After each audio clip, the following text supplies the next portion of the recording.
आज हम डिटेल में जानेंगे कि कैसे ब्रिटिशर्स ने भारत की दौलत को सिस्टेमेटिकली निकालकर अपने देश ले गए, कैसे उन्होंने इंडिया के ज्यादा से ज्यादा पार्ट पर कब्जा कर लिया और कैसे उन्होंने एक समय की समृद्ध सभ्यता को कंगाल कर दिया। हम देखेंगे कैसे ब्रिटिशर्स ने भारत के लोगों को मैनिपुलेट किया, झूठ, धोखा और मजबूरी का इस्तेमाल करके एक फ्लरिशिंग सिविलाइजेशन को अपने कब्जे में ले लिया। लेकिन जो बात आपको हैरान कर देगी वो है लूट और एक्सप्लॉयटेशन का असल स्केल, जो आम लोगों को पता ही नहीं है। एंड तक हमारे साथ बने रहिए और इस ट्रेजिक कहानी के हर पहलू को जानिए। ब्रिटिशर्स के आने से पहले भारत दुनिया के सबसे समृद्ध देशों में से एक था। कईयों सदियों तक भारत को सोने की चिड़िया कहा जाता था, क्योंकि यहाँ के वास्ट रिसोर्सेस और एडवांस मैन्युफैक्चरिंग इंडस्ट्रीज की वजह से देश तरक्की कर रहा था। भारत के टेक्सटाइल्स, स्पाइसेस, ज्वेलरी और हैंडक्राफ्ट दुनिया भर में छाए हुए थे। 17वीं सदी तक भारत दुनिया के जीडीपी में 24% का योगदान दे रहा था। सिर्फ बंगाल ही दुनिया के आधे से ज्यादा टेक्सटाइल्स के लिए जिम्मेदार था, जहां से सिल्क और म्यूजलिन यूरोप और एशिया तक एक्सपोर्ट होते थे।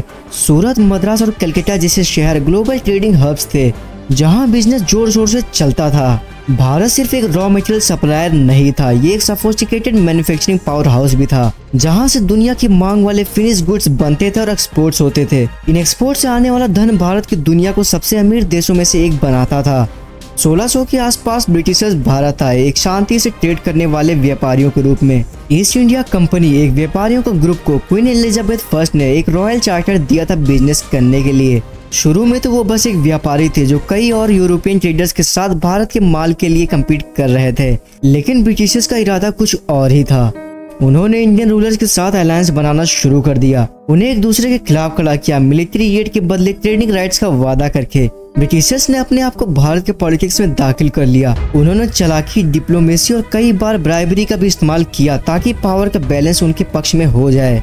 हालांकि जब उनका इन्फ्लुएंस बढ़ता गया, ब्रिटिशर्स ने मिलिट्री फोर्स बनाना और अपनी सेना को बढ़ाने में लग गए और साथ ही में भारत की दौलत को निकालते हुए ट्रेड डील्स में घाटे की डील्स कराई। इंडियन रूलर्स को तब समझ में नहीं आया था कि ब्रिटिशर्स अब भारत पर पूरी तरह से कब्जा करने वाले हैं। 1757 में एक इवेंट हुआ जिसे हम बैटल ऑफ प्लासी के नाम से जानते हैं। ये लड़ाई मिलिट्री दिखावा कम और चालाकी ज्यादा थी। ब्रिटिशर्स, जिनका लीडर रॉबर्ट क्लिव था, उसने नवाब ऑफ बंगाल यानी कि सिराजुद्दौला के की जनरल मिस्टर जफार को मैनिपुलेट किया और कुछ पैसे भी दिए ताकि वो खुद की ही सेना को धोखा दे, और ब्रिटिशर्स का ये प्लान काम कर गया। इस धोखे के कारण ब्रिटिशर्स ने बिना ज्यादा शोर मचाए बंगाल को जीत लिया। बंगाल भारत का सबसे ज्यादा समृद्ध इलाका था। ब्रिटिशर्स के हाथ आते ही भारत का डाउनफॉल शुरू हो गया और अब लूट का सिलसिला हमारी सोच से भी ज्यादा बढ़ गया था।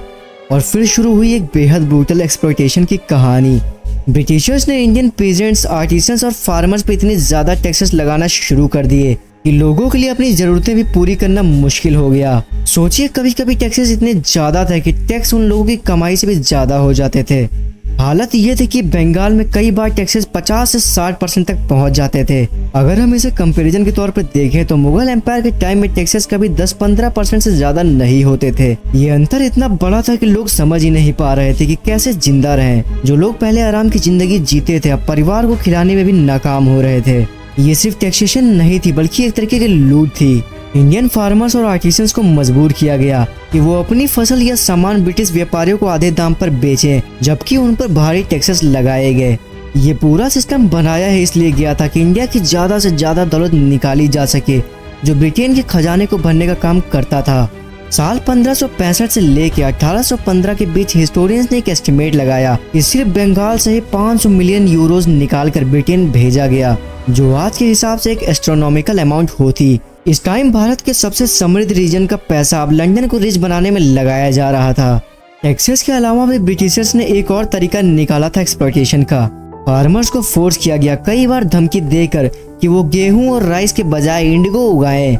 इंडिगो यूरोप में टेक्सटाइल को डाई करने के लिए काफी वैल्यूएबल था, लेकिन भारत के फार्मर्स के लिए इसकी कोई वैल्यू नहीं थी, जिससे वो अपने परिवार को खिलाने में भी नाकाम हो गए।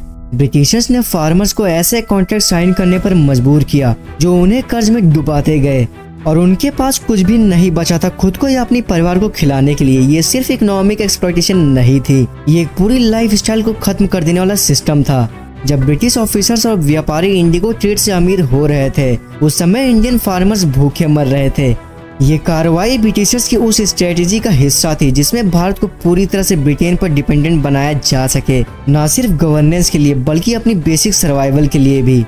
लेकिन टैक्सेस और फोर्स कल्टीवेशन के बाद भी भारत को और दुख झेलने पड़े। भारत का सामना हुआ एक विनाशकारी अकाल से। लेकिन यहाँ एक शॉकिंग की बात ये थी कि इन अकाल के दौरान जब भारत के लोग भूखे मर रहे थे, उस टाइम भी ब्रिटिशर्स भारत से अनाज को यूरोप एक्सपोर्ट कर रहे थे। एक एग्जाम्पल है 1770 का ग्रेट बंगाल फैमाइन, जिसमें लगभग 1 करोड़ लोगों की मौत हो गई। बंगाल की 1/3 जनता भूख से मारी गई।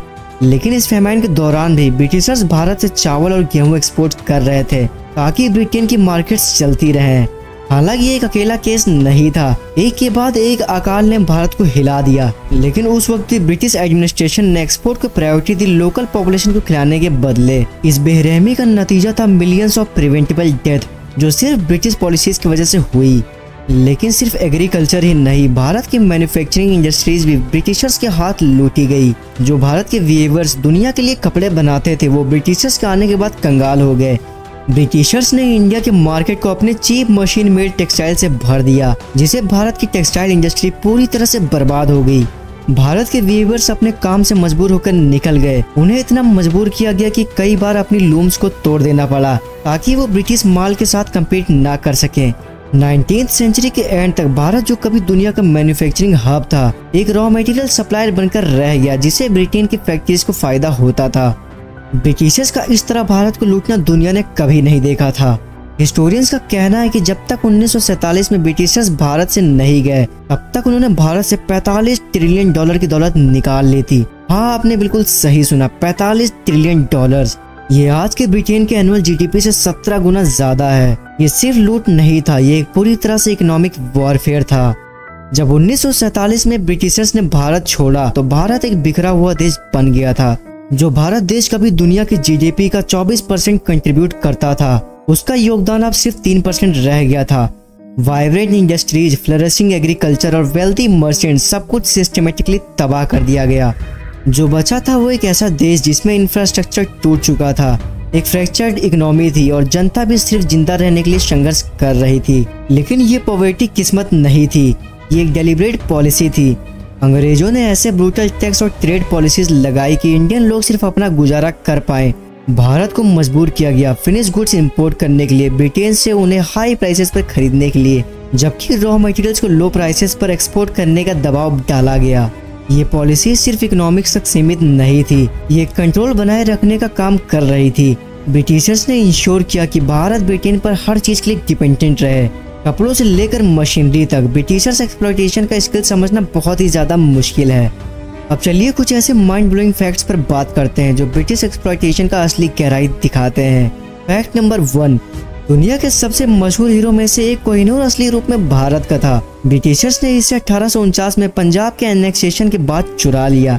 आज ये डायमंड ब्रिटिश क्राउन ज्वेल्स का हिस्सा है। कोहिनूर की जर्नी भारत से ब्रिटेन तक ब्रिटिश की लूट की बड़ी कहानी का एक छोटा सा हिस्सा है। ये बात आपको हैरान कर देगी कि वर्ल्ड वॉर फर्स्ट और वर्ल्ड वॉर 2 के दौरान भारत ने मिलियंस ऑफ सोल्जर्स दिए ब्रिटिशर्स को लड़ाई करने के लिए। लेकिन सिर्फ सिपाही ही नहीं, भारत ने अपने रिसोर्सेज से भी ब्रिटिश वॉर एफर्ट्स को फंड किया। वर्ल्ड वॉर सेकंड के दौरान भारत ने लगभग 18 बिलियन यूरोज का योगदान ब्रिटिश वॉर एफर्ट्स के लिए दिया था। फिर भी अंग्रेजों ने वॉर के बाद भारत को कोई सिग्निफिकेंट इकोनॉमिक हेल्प नहीं दी। इकोनॉमिस्ट कहते हैं कि ब्रिटिश रूल के दौरान 2.5 करोड़ भारतवासी अकाल में मारे गए, जो कि ब्रिटिश इकोनॉमिक पॉलिसीज का नतीजा था। जब भारत के लोग भूख से मर रहे थे, तब ब्रिटिश ऑफिशियल्स अपने महलों में ऐश कर रहे थे, उसी धन का फायदा उठा रहे थे जिससे कि इस अकाल को रोका जा सकता था। ब्रिटिशर्स ने भारत की ट्रेडिशनल एजुकेशन सिस्टम को भी नष्ट कर दिया। ब्रिटिश रूल के पहले भारत में स्कूल्स का एक समृद्ध नेटवर्क था, लेकिन 19वीं सदी तक लिटरेसी रेट्स गिरते गए। ब्रिटिशर्स ने भारत के जनता को एजुकेट करने में कोई दिलचस्पी नहीं दिखाई, सिवाय एक छोटी सी एजुकेटेड क्लास को तैयार करने को जो उनके कॉलोनियल एडमिनिस्ट्रेशन में काम कर सके। लेकिन इतने एक्सप्लॉयटेशन के बाद भी भारतीयों की हिम्मत नहीं टूटी। 19वीं सदी के एंड से ब्रिटिश रूल के खिलाफ रेजिस्टेंस बढ़ने लगा। महात्मा गांधी जैसे नेताओं ने नॉन वायलेंट रेजिस्टेंस का प्रचार किया और सुभाष चंद्र बोस जैसे महान लोगों ने आर्म्ड स्ट्रगल का रास्ता अपनाया, जो लाखों भारतवासियों को आजादी के लिए लड़ने के लिए प्रेरणा दी। भारत की आजादी की लड़ाई लंबी और कठिन थी, लेकिन 15 अगस्त 1947 को लगभग 200 साल के ब्रिटिश रूल के बाद भारत ने आखिरकार आजादी पा ही ली। ये एक जीत का पल था, लेकिन साथ ही एक बड़ी ट्रेजेडी का भी। भारत और पाकिस्तान के पार्टीशन जो ब्रिटिशर्स के जाने के वक्त का फैसला था, दुनिया का सबसे बड़ा और खून के तरीके से हुए मास माइग्रेशन का कारण बना। ब्रिटिशर्स के छोड़ने के बाद भी उनका छोड़ा हुआ असर भारत पर काफी गहरा था। जो घाव ब्रिटिशर्स ने छोड़े थे उन्हें भरने में दशकों लग गए। भारत के सामने एक बहुत बड़ा काम था, एक टूटी हुई इकोनॉमी को वापस खड़ा करना, पॉवर्टी को मिटाना और अपने इंडस्ट्रीज को दोबारा खड़ा करना। लेकिन भारत ने हार नहीं मानी, वो एक बार फिर से उठा। आज भारत दुनिया के सबसे तेजी से बढ़ते हुए इकोनॉमीज में से एक है। भारत ने अपनी जगह एक ग्लोबल पावर हाउस के रूप में दोबारा हासिल की है, टेक्नोलॉजी, इंडस्ट्री और कल्चर के क्षेत्रों में। लेकिन ब्रिटिश एक्सप्लॉयटेशन का छोड़ा हुआ शैडो आज भी कई जगहों पर देखने को मिलता है। पॉवर्टी, इनइक्वालिटी और इंफ्रास्ट्रक्चर जैसी कई इश्यूज आज भी भारत को झेलना पड़ रहा है। ब्रिटिशर्स ने भारत को कैसे लूटा, ये कहानी एक रिमाइंडर है कि जब ग्रीड और इंपेरियलिज्म अपने चरम पर पहुंच जाते हैं तो उनका नतीजा कितना खतरनाक हो सकता है। लगभग 200 सालों तक ब्रिटिशर्स ने भारत की दौलत को निकाला और इसके लोगों को मैनिपुलेट किया और इस देश के इतिहास पर एक गहरा निशान छोड़ दिया। लेकिन ये कहानी सिर्फ ट्रेजेडी की नहीं बल्कि रेजिलियंस की भी है। इतने सब कुछ के बाद भी भारत अपने पैरों पर खड़ा हो गया और इस देश के लोगों ने अपने देश की आइडेंटिटी और गौरव को वापस पाया। आज जब भारत दोबारा दुनिया के मंच पर उभर रहा है, हमें अपने इतिहास से सीखना होगा। ब्रिटिशर्स ने भारत से बहुत कुछ छीन लिया, लेकिन वो भारत के लोगों की हिम्मत नहीं छीन सके। उनका जुनून और उनका इनोवेशन कभी नहीं छीन पाए और ये भारत का सबसे बड़ा खजाना है। शुक्रिया इस गहरी इंसाइट के लिए, हमारे साथ बने रहने के लिए। अगर आपको ये वीडियो इन्फॉर्मेटिव लगी हो तो प्लीज हमारे चैनल को लाइक, शेयर, सब्सक्राइब करें और कमेंट में अपनी राय जरूर दें। तब तक के लिए बाय बाय, मिलते हैं, सी यू।